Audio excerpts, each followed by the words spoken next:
Hello, welcome to Empower Her Daily, your 3 to 4 minute daily boost for women over 30 to feel strong, capable, confident, and proud. Today, we're talking about something that often comes up when women are trying to get healthier, improve their fitness, and so forth. Did you guess it from yesterday's podcast?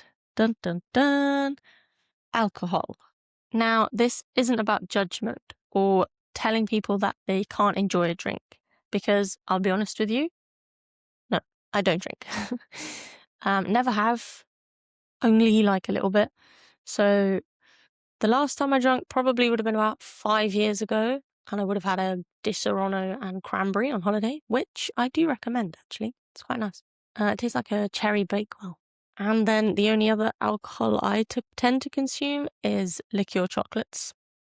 They are my favourite. But I do get that a lot of women and a lot of people enjoy a drink, and there's nothing wrong with that. All I want to do is give some understanding to what's going on in your body when you consume alcohol. So you might already know that alcohol has more of an impact than how you feel the day after, okay? One of the biggest impacts is on sleep quality. I remember my mum telling me forever that alcohol can sometimes make her feel sleepy. And I imagine a lot of you have experienced that feeling of drifting off to sleep quite quickly after you've had a drink. But the deeper stages of sleep, the ones that are most important for recovery, hormone regulation, and muscle repair, can actually be disrupted. Research shows that alcohol can reduce REM sleep, which is the stage associated with memory, learning, and brain recovery. Alcohol can also lead to a more fragmented sleep, meaning that you wake up more frequently in the night, even if you don't realize it.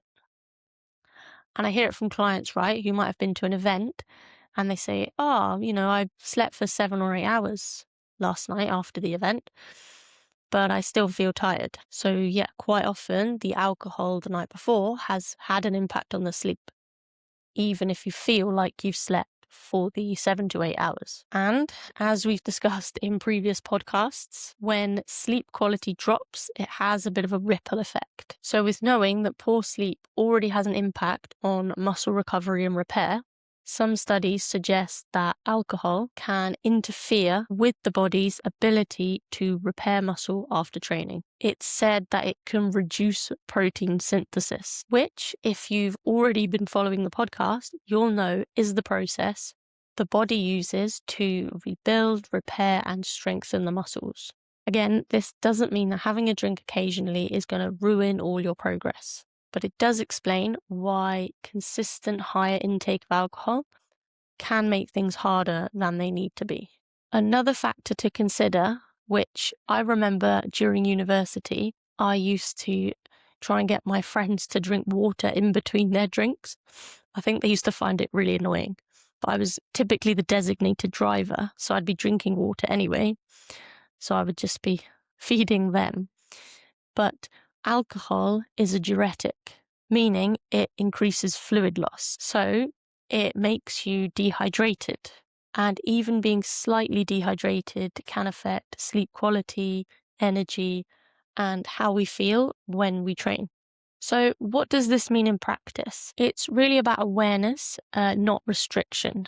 Personally, I think it's less about cutting things out and more about noticing patterns. For example, how do I feel the next day? How was my sleep? How does training feel? Because once you start paying attention, you can make choices that actually align with how you want to feel. So if I've been working really hard for something for a while and I'm about to test it, I might choose not to have the alcohol the night before that session.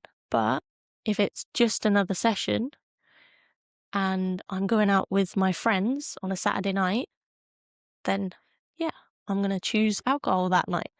So it's more about finding a balance for things and making informed choices. So if you found this episode useful from someone that doesn't drink, let me know. No, but seriously, all these things are the same, like eating, like nutrition. I'm not here to judge. I'm just here to give you more understanding. Next time, we're beginning a short series on something that plays a huge role on how many women feel throughout the month. Can you guess what it is? I'm so excited for this one. But for now, thank you for listening to Empower Her Daily. This is your journey, your pace, your strength. See you next time.